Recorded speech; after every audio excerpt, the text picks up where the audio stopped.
So Audi sent your boy Tall Guy that brand new 2026 Audi RS7. I have been waiting, dying to get my hands and mittens on this thing right here. And now that it's with me, I'm gonna tell you what it's like living with it for the past 7 days that I've had it. The good, the bad, and of course everything in between. Let's get to it. Now, if you clicked on this video, you're either one of two things: a super hardcore car enthusiast or a person who might not be the most hardcore car enthusiast, but you're in the know of what's going on in the automotive space, because the RS7, you got to be in the know to know how special this is, no pun intended, because it looks just like an A7, looks like a regular S7, but the RS7 we know is built different. The performance in this whip is crazy. We got 0 to 60 in 3.3 seconds with a top speed of 190 miles an hour. The 3.3 0 to 60 feel like it's in the high twos, maybe a 2.8, a 2.7. It feels different. I'm gonna tell you why.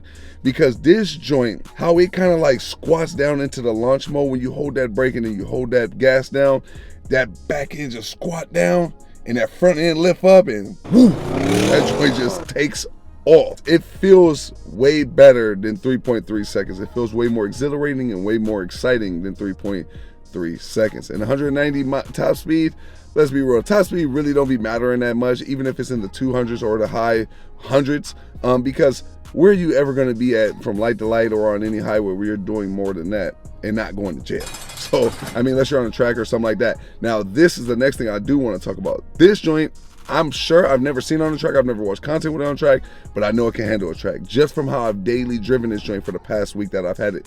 The handling capabilities in the RS7, top tier. It's like, I say this about a lot of cars that handle really well. It's like a train on railroad tracks. Yeah, this joint is Thomas the Train, man. That's what this is. This is a souped up Thomas the Train, man. It stays on the railroad tracks, you know what I'm saying? And you know what it is. If you know how special it is, man. Thomas the Train, who remembers that? That's crazy. I'm an 80s baby, man. For all the young kids that's probably watching this now, y'all, that probably ain't gonna land with y'all. But to the people that's around my area, you know Thomas the Train, man. At my height of 6'10", I got abundant leg room and headroom in the driver's seat. Now that back seat though, tight squeeze sardine in a tin can. Not gonna lie to you, it is tight back there. My knees hurt, I gotta readjust my legs to just shut the door. And then once I'm in that thing, I'm like this, embalming fluid on the kneecaps. Like, it's stiff, casket type. And getting in the back seat and out of the back seat, it's like getting into a sports car. You can't get in regular, you can't get out regular. There's no swift way at my height of 6'10" with the driver's seat set for me at 6'10" to get in and out of the back seat with ease. Now the front seat though, that's something different. I get in and out with ease. My legroom is abundant, my headroom is abundant. But this is the cost of having a sedan that looks this sporty and this good with this type of performance, because you get that like chopped roof look. You remember that from like the Midnight Club where you could chop the roof on a game? That used to be one of the things I used to do all the time, but that's how you know you were a kid playing the game, because you're gonna eliminate all the practicality or anybody that's got any form of height to get in this joint. Because this car on the outside, it's the back end is more close to my waist side, but the front doors are a little bit higher, like maybe stomach area, pause. It's easy to get in and out the front, but not so much with the back seat. But yeah, that chop roof in the back, that gives it that aesthetically pleasing look, also incredibly hurts the practicality. So that's definitely a dislike for me, but y'all have already heard some of the love. So let's go down the rest of the list of everything that this whip offers, because it's top level. Now this next one is a love. It's the exhaust note. I love getting in this joint and sparking that up right through the door. Boom! Just got a deep, raspy, burble, aggressive exhaust note that I really rock with a lot. I don't know if I imitated that good with my sound effects right there, but it sounds really good. Y'all hear it on the video right there. And it has snap, crackle, and pop exhaust note. No matter what gear I'm in, if I'm playing with the paddle shift or if I'm not, it just gives you that snap, crackle, pop, and at minimum it gives you a snap, crackle, and a burble, which I really like a lot. I love it a lot. That's top level. And if like real automotive is really in your heart and you get excited when being in performance whips, you will never get unexcited hearing that exhaust note. Every single time you get in this car and start it, you hit that start stop button and that joint just come to life. For the last week that I've had it, I've thoroughly enjoyed doing that every single time I got in this car. No lie. No cap in the rap. Now, I already talked about the launch control up in this joint, but we got to talk about something that's kind of within that same realm of it, about what makes this car look so good and feel so good when driving it. And the aesthetic side of it is them hips. on the outside of them. It's on all four corners of this whip, but it got them hips, right? And it's so aerodynamically like designed well. It's like it's just aesthetically pleasing on the curvature of this whip. And that's what I mean by them hips. I don't want to get too rated R on the car review, but just what man don't like a good set of hips? You hear me? What man don't like that, right? And it's got that. And it got that hip meat on the side. And when you look at it from any angle, whether it's straight on from the side perspective, from the front, or from the back, because you know the back is always going to be that's the best now. You get the back of that thing and you see how the joint just open up and the hips on the side. It looks like what I got to imagine. You ever see like Discovery Channel or National Geographic or, you know, anything on YouTube where it's talking about like, you know, predatory animals, tigers, lions, cheetahs, leopards, jaguars. Right before they hop on that prey's ass, right? It's like they're in a squatted position and the back legs are kind of like preparing to get right in the right position where that prey comes close enough right before I can pounce on it and get it. Yeah, it's got that type of stance. And that's what makes the launch control so dope, is because when you put your foot on the brake and you put that gas pedal all the way to the floor, you can feel the back end squat down and you can see the front end lift up. And then when it takes off, it's like tiger, lions, leopards, jaguars, you know, that type of understanding. And I just love it. And I think anybody who's into that type of time, you're going to agree with me, trust me. Now let's talk about a practicality standpoint for the passenger in this whip, because I do love that Audi does this. And it's the fact that they got a fishnet for storage in the passenger side footwell. I can see that coming in really good for like a road trip or different things like that. Snacks, paperwork, a phone, wallet, different things that you want to easily be accessible to the front seat passenger. They can do that. Even the driver, because you can just reach down and I can reach the fishnet right here from the driver's side. So it can be for either or. And I do like that when it comes to living with, even though I haven't used it since Audi dropped off this vehicle at our crib.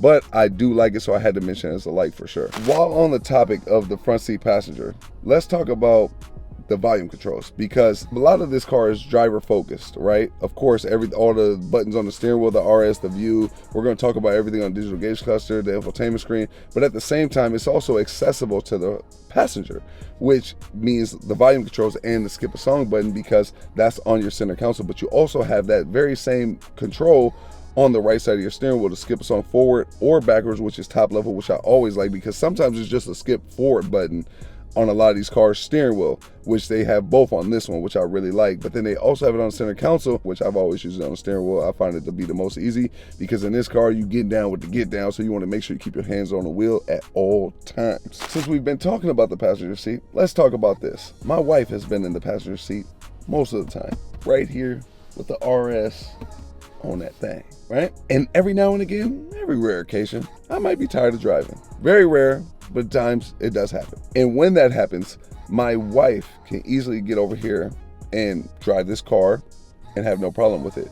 In fact, I want to say this car is so easy to drive, your grandma could drive this car. Or somebody that has no experience driving performance vehicles at all can drive this car, which is a beautiful thing. Because a lot of times with performance-driven vehicles, the performance can be intimidating. The look can be intimidating for a lot of people. So you combine those two things together and they kind of get performance anxiety when driving a performance whip, no pun intended. And that can be intimidating for a lot of people. So one of the things that I really like about this vehicle is how drivable it is for everyday people and car enthusiast people. So if for an everyday person, they're going to get in here, they're going to feel presidential, it's going to feel luxurious, it's going to feel like modern with the tech, the digital gauge cluster, the heads-up display, I mean, you name it, the comfortability, everything, right? But for a car enthusiast, they're going to get in here and they're going to be in a race car. They're going to understand the beauty of it, the engineering behind it, everything, and they're going to understand how to get down with the get down in this whip. But it also can be for everyday people. So I love how anybody can just drive this joint. It's not intimidating, but it could just switch roles. I like that a lot, so I had to talk about that. Now let's talk about the trunk space, the practicality overall when it comes to the Audi RS7. The trunk space is beyond abundant. You can't take it away from it. The only downside to the trunk is it doesn't have the height for storage in the back, but it does have the depth, right? And a lot of times with any SUV, any car, it's just, you're gonna have some things are gonna be great in and something they're gonna be not as great in. And that's why it's hard to find a one size fit all car. But this car actually does a really great job of trying to be as universally practical as possible. The reason why it helped with that, or why Audi helped with that in assisting them with accomplishing that in this whip, I'm getting my words tangled up, is because those back seats can fold down. Now don't get me wrong, it's not like an SUV or nothing like that, but I can fit from the trunk and my head is pretty much laying on the front driver's seat, right? And I can do that comfortably all day long. That's not a big problem. So I can, for my wife and I, who always take road trips, whether it's overseas or in America, we're always taking road trips. I would take this car and say this is a good road trippable car. The gas range now, I don't know if you want to take this on a long road trip like that, and it's an RS7, so you kind of might want to preserve your miles, but it's just good to know that you can do it in this. You get about 330 miles per full tank. Like when Audi first dropped this off at my house, on a full tank of gas, it had 330 miles. So that gives you understanding. It gets about 14 miles per gallon in the city. I think 21 on the highway, give or take. Don't quote me on that, somewhere around there, which is good for what it is. You know, this is not a Toyota hybrid. This is not a Honda hybrid. This isn't any of that kind of whip. This ain't a Prius, you know what I mean? So it's like at the end of the day, for all this performance, that's actually pretty good. Considering all the stuff that I just mentioned.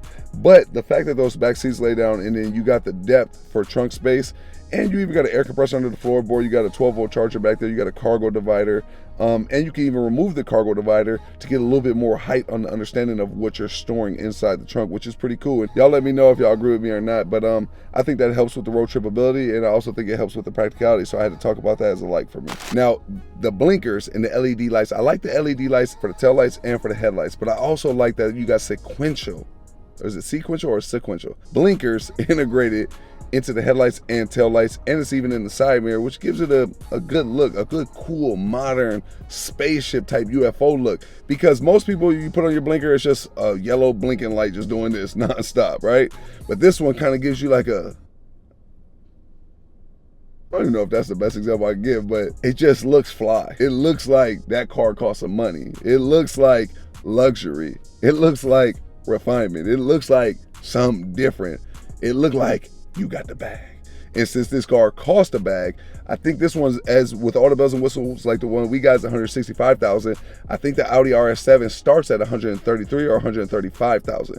It cost a bag. So for when somebody looks at your whip and says, yeah, they must got the bag, that's a great feeling, because you had to pay the bag to get it. Whether you finance it, bought it cash, whatever, it's still a bag nonetheless. But even a Mustang has that. And I like it on a Mustang too. You'll go check out my Dark Horse review. I think I even talked about that in that 5-minute format. So check it out when you're done with this one. Now let's talk about something that I think most people don't care about, but I thoroughly dislike. This might even be a hate, I'm not even gonna lie. The fact that this window only goes about halfway down is absolutely absurd to me. Why can't that window go flush into the door panel? That would be something that would irritate me with this car over a long period of time, because I've only had it for a week, and it irritates me every day if I got to roll down that back window. Because a lot of times when I first get into a car and it's really hot, I like to roll down all 4 windows, kind of let the heat escape, throw on the AC, and then next thing you know, roll the windows back up. It's just the look of this window. It thoroughly bothers me. But it is automatic up and it is automatic down, and it's for the front windows. And it's good to know that the front windows do go automatically down and they go flush all the way into the door panel. But those back ones, come on, Audi, we got to do better, because that's crazy. Y'all let me know in the comments, would that bother you? Is that only me, or does that bother people? Because that bothers me, just like this next thing bothers me. But I'm not gonna say it's a hate, it's just a dislike. The memory seats, you got memory seats for only the driver in this whip, not for the passenger, not for nobody else, and that's cool. But at $165,000, the passenger should have memory seats. But hey, that's neither here nor there. These memory seats is the part I dislike. The reason why is because they're not real memory seats. They're quoted as memory seats, but they're not real memory seats. They only remember how your seat position was if you press and hold that button. If you press it once and let it go, that seat ain't going back to the position. It got Alzheimer's and dementia. It forgets where the seat was even at if you just press it one time and you let it go. That's not real memory seats. That's the same as hitting your seat adjusters on the side of the seat to just adjust your seat, which will probably be faster and more convenient than having to hold your arm out and hold that button down for the entirety of the time. Granted, it is a little more efficient even if you press and hold the button in your seat adjusters, because the steering will adjust at the same time with your memory seats. But I don't like that, because I want to press a button and the seat do the rest. That's real memory seats to me. I shouldn't have to press and hold. That is not real memory seats, people. Next up, let's talk about the infotainment screens, because I love that tech. I like the camera angles. They're crispy. You know, even though sometimes in certain situations it don't necessarily give you the best display of how close you are to something, sometimes it makes you appear a little closer than what you actually are. Overall, the camera quality in this car matches the price tag. I would even say it exceeds it, because I've been in cars for 500,000 and their camera quality is not this great. You can spin the car around, you can show all the different angles, you know, you can pretty much, you know, get it to fit you like a glove and how you want to go park your car. But it also offers things like your Apple CarPlay, Android Auto, you know, all that stuff, weather, different things like that. If you want to see what I talked about in the technical form of everything that it offers, like bell for bell, whistle for whistle, go to my 5-minute format in the Audi RS7 review and check it out there. The lower infotainment screen has things like your climate controls, primarily for the most part. It can control your spoiler going up and down, which I really like a lot, because I always want the spoiler up. I'm more that kind of guy. Y'all let me know, are you a spoiler down kind of guy or gal, or a spoiler up kind of guy or gal? Me, I like the spoiler up, and unless I'm, you know, being conservative and I don't want to bring too much attention to myself, you know, which is Audi is good at that, but at the same time, I like to stand out, I like to be a little different, so I like that spoiler perked up, you know what I mean? And it also got your heated and cooled seats in there as well, which I like a lot too. But the responsiveness, this is more of a neutral thing. It's not dislike, it's not a like, it's not a love, it's not a hate. The responsiveness that you gotta press the buttons with on the infotainment screen, the climate controls, sometimes it's gotta be like, you're either gonna love that or you're gonna hate that. I'm somewhere in between, even though I say you're either gonna be that or that. I'm kind of like an in-between, because I like it so much that I kind of just deal with it. So it's just more of a neutral thing I kind of just wanted to throw out there. No matter how you're driving, where you're driving, or when you're driving to it, these seats are beyond comfortable. Bolstered up, leathered up. Yeah, these joints is right, and they got the RS stamped in that thing, man. But you want to make sure you get some Barrett's Automotive pristine leather conditioner to keep your leather looking just as pristine as this price tag, boy. This joint is taxing. So you want to get you some products that ain't taxing, but that's just as good, if not the best product for this kind of whip, man. So support our Barrett's Automotive car wash products by clicking that link below, by going to barrettsautocare.com and getting your products now. Now let's talk about another aesthetic thing, these rims. Along with those Audi brake calipers and ceramic rotors. Them joints are sporty for a sporty whip, for a sporty sedan, just like them tires. Them tires look damn good, just like them rims. They coordinate this whole whip beautifully and perfectly, just like Barrett's Automotive car wash products. Get you some Barrett's Automotive Magic Tire Sheen, because this joint is like magic, how it's engineered and brought all together to give y'all all this performance. Well, so is Barrett's Automotive. That's why you got to have the best with the best. So if you got a top level whip that you really love, why would you not get a top level product that you really love the results of? Our tire sheen is like no other, and I promise you, ain't no cap in the wrap. Just click the link below, buy you some, and I promise you, you'll never get you any other tire sheen other than ours from now on in the future. Just watch. So that's everything that your boy Tall Guy Slim got to talk about when it comes to the brand new 2026 Audi RS7. This joint is just as legendary as you thought it would be. It's even more legendary than I thought it would be. Ain't no cap in the wrap. This joint is actual factual, man. This joint is like that, and I love this whip. And if y'all love this whip just like I did, just like you love this video, make sure you give it a thumbs up, make sure you subscribe if you're new to the channel, and make sure y'all stay tuned, because we got some legendary V's coming y'all way real soon to a theater near you, man. And also make sure y'all click that link below in the description and support our Barrett's Automotive car wash products. We'd greatly appreciate it. Go to barrettsautocare.com and find out ain't no cap in my rap either. It's actual factual with these products over here, man. I wouldn't lie to you, man. We in the best whips, so we got to give y'all the best products, and we only putting the best products on the best whips, and the best whip could be anything in any place that you're in right now with what you're dealing with, man. You know what I'm saying? You got to make the best with what you got. You know what I'm saying? So if you're putting Barrett's Automotive on some regular stuff, guess what? Now it's gonna be the best stuff, because that's how it works. You consume the best, you become the best, man. That's all I got for y'all, man. Make sure y'all stay tuned. We got a lot of legendary videos coming your way. Like I said, don't miss out. Make sure you go to me and my wife's other YouTube channel, Love and Slim. The link will be below in the description. And make sure you subscribe, man. But until next time, you did.